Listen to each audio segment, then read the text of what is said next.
Hey Jagger, are you nervous to graduate? Not really. I'm excited for the big change. Speaking of change, our 4 years at prep have changed a lot throughout the years, huh? Hello, I'm Jagger Stewart, and I'm here with FindleyStuartHuerter and Luke Findley. We've experienced a lot of changes in our 4 years of prep, more than other grades, I would say. We have experienced 3 different principles: the start of drug testing, new commons, one-to-one iPad plan, the new lunch program, and the implement of a new turf baseball field. Since the recent change to the one-to-one program, it has taken students some time to get used to the iPads and how they can work in the classroom effectively. We chose to interview Principal Bob about the one-to-one program because he's been using iPads for over 10 years at Brophy College Preparatory in Arizona. He says that the iPads take a long time to get used to, but after a while, it will make the students more interactive in the classroom and enhance their learning. So now we're going to listen to Principal Bob's interview and what he thinks about the change to the one-to-one program. The one-to-one program, so in general, I'm in favor of, finding ways to use technological tools to help enhance educational experience, because I think technology can go a long way to helping students learn in a more kind of direct, individualized way, and in a way that helps their own pace. I'm coming from a place where we, at Brophy College Prep in Phoenix, where I was most recently, we've been one-to-one for the last 11 years there. So I've seen it since the time schools first started using it, and I have a clear sense of what it can become. So, and my sense of where prep is at right now is pretty similar to where Brophy was when Brophy started, and that there's a huge learning curve. It takes time for teachers and students to really figure out how to use the technology and the tools effectively to accomplish what they want to accomplish. Initially, there's a lot of substitution. It's just like we're going to read on the iPad versus read a book. We're going to take notes on the iPad versus take notes in a notebook. And so when you look at it just as a subbing it in, for something, there's not very much added benefit to what an iPad or anything else can do.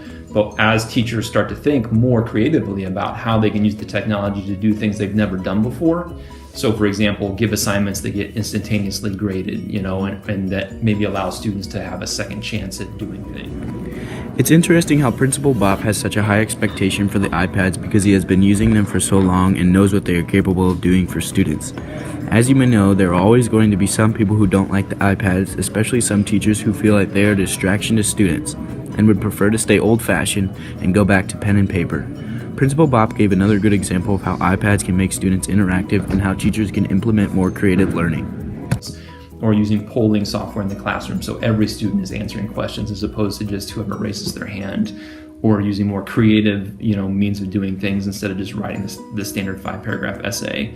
As faculty start to experience and work with some of those things, that's where I think you see the real value add to having the devices around. So right now I'd say prep probably is very much in that early stage, and there's a big learning curve, and so there's some pluses and some obvious minuses, but I'm optimistic about where it gets to in a few years. Principal Bob said that since the switch to the iPads and since his arrival to prep, he has noticed a lot of similarities between how Brophy started off with the iPads and how prep has started off with the iPads. He says that with the success Brophy is having, he is sure that prep will accomplish the same in just a few years. After listening to several responses from Principal Bob, I think it's time we talk about the drug testing and how it has changed prep students for the good or the bad. For this interview, we asked a student of the senior class to give us an opinion about the drug tests. The first question we asked him was if he thinks the drug tests had changed the students' behaviors around the school or just in general. Yeah, I think I noticed it in a negative way. I feel like people are more focused about what they're going to do in the weekends and more focused on what drugs they can and can't do and how long they can do the drugs before they're tested again, so they focus more on doing that instead of their actual schoolwork. So I think a lot of them start to fail in school because they're so worried about the drug test instead. So Jagger, Luke, do you guys agree with the senior student's answer, or do you think that the drug testing is making behavior better or improving behavior around the classroom and in general? I'd say that I agree with the senior interviewee because a lot of students lately have been trying to find new ways just to get a buzz or get high on the weekends, and they're focusing too much on that and not as much on schoolwork. And I think that the drug testing has been affecting the students in a negative way because of this.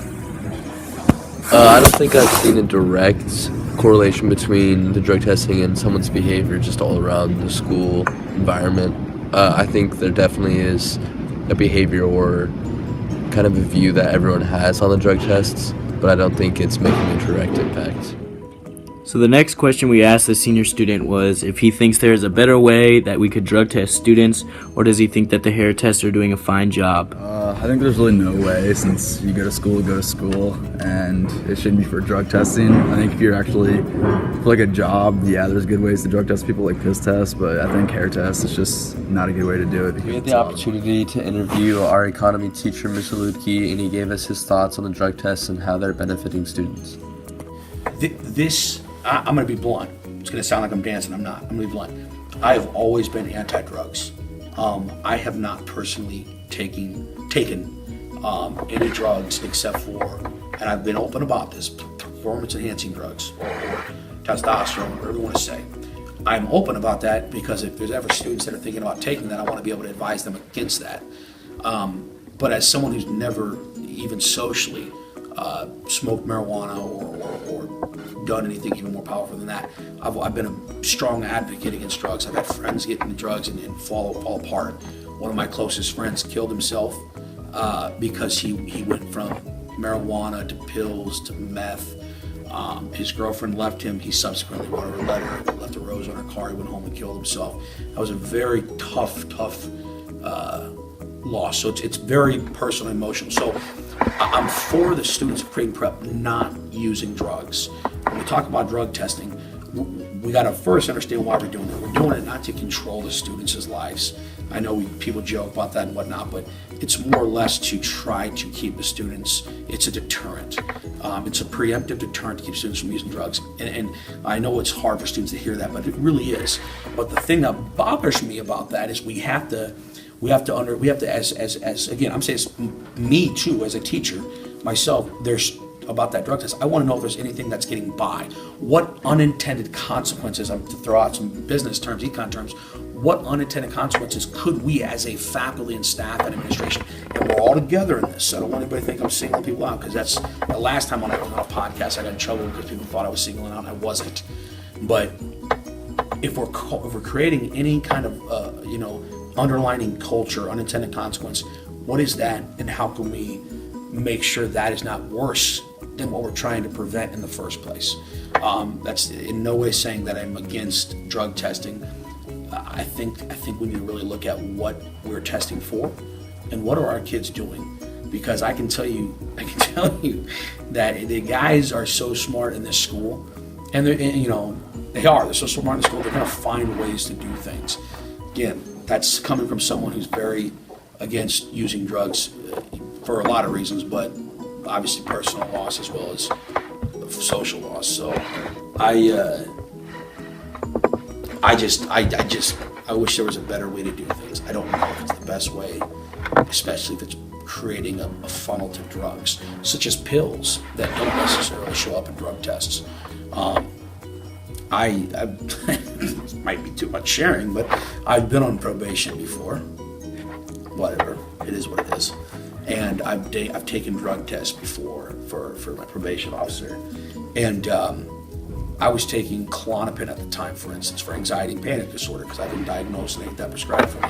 Just like I've been diagnosed with ADD, or you're just a hyper fat kid, so whatever they call it, I don't know. But I never failed a drug test taking Klonopin. So I don't know if there's things that can get by. And I know I'm kind of rattling off now, but it's because I'm trying to think of what could possibly be an unintended consequence. As far as the intention's good. It actually is genuine. Another question that we asked Mr. Lukes was if he thinks that the punishment that prep gives to the students for failing a drug test is correct, or does he think that there should be another punishment? This was his response. Punishment. I'll tell you what. I say this all the time to kids when I'm volunteering or when I'm coaching, when I used to coach in prep. If I caught my guys drinking, I'd severely punish them. I would set the tone, and the thing is, I would communicate to the team, look, so and so, this is a former player. This person did not get caught drinking, but I'm using them as an example. Matt Maniger, we caught him drinking. He's suspended for 3 games. He's going to practice during those 3 weeks, and we're going to run him after each practice twice as much as everybody else, so you know where we stand with that. Why are we against you guys drinking? Because you're young and your frontal lobe hasn't formed all the way, and that's the part of your brain that makes you stop doing certain things or make bad choices. Well, when you drink and you have that, and your brain's still forming, it's going to expedite the process of you making bad decisions. I know that personally, by the way, but nevertheless, I think you got to set the tone, but communicate why it is, and then also when guys make mistakes, be able to let it go. So Matt's been suspended for 3 weeks. He starts square one. I'm not going to hold it against him. I'm not going to make fun of him. I'm going to say, Matt, we did that because we care about you. Don't screw it up and don't be selfish with the team.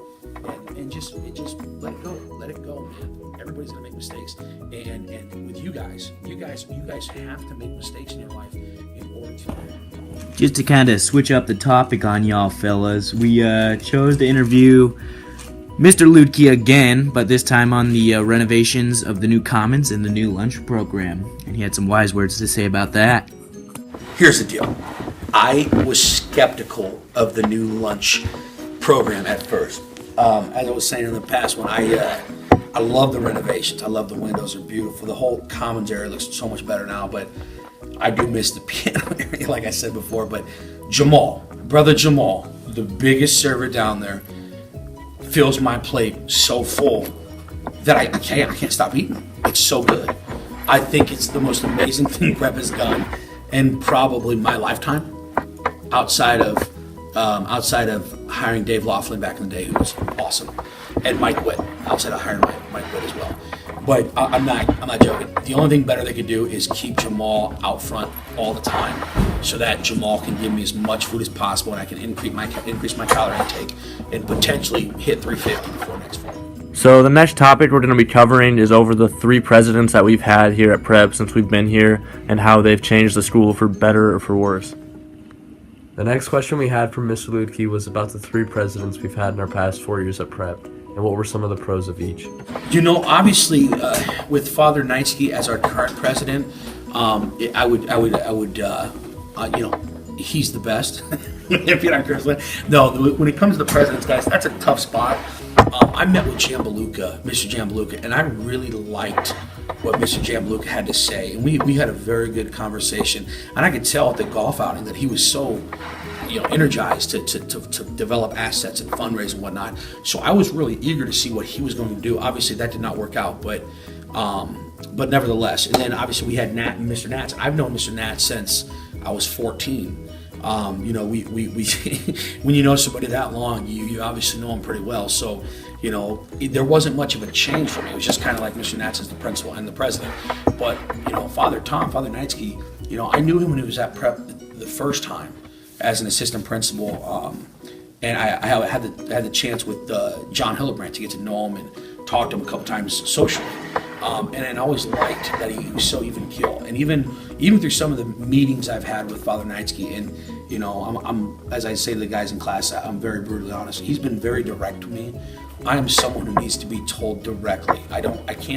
You can't dance around it. And Father Knightsky has been, he's been very direct with me, very respectful, very kind. And as a result, I have a lot of respect for him. Actually, I said in class a couple days ago that I love the fact that we have the youth in Mr. Bob and Father Knightsky. And that's not me as the employee saying that. That's me as the alumni saying that. As the employee's always going to err on, hey, I like this person, I like that person. But as an alumni, I just hope that Father Knightsky and Mr. Bob understand how important it is to build a stadium. I just had a meeting with Mr. Bob just now. It was a fantastic meeting. I met with him from 2 o'clock to about 2:45. And literally, we're in there laughing. That is new to me. I haven't had that. I didn't have that relationship with any other principal. And being able to give Father Knightsky a high five when he's walking down the hallway with that random dog that's got the hair that I want. I want that dog hair on my head. I want longer hair.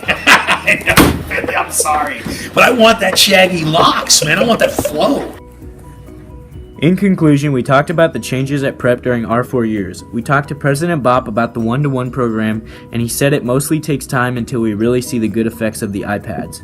We also talked about the drug tests and the impact it had on the student body, and to furthermore justify the information on the drug test, we interviewed a senior to get his opinion on things. Mr. Lutke gave us an interesting perspective on the drug test and the one-to-one program. Thank you for joining us, and I hope you enjoyed our podcast.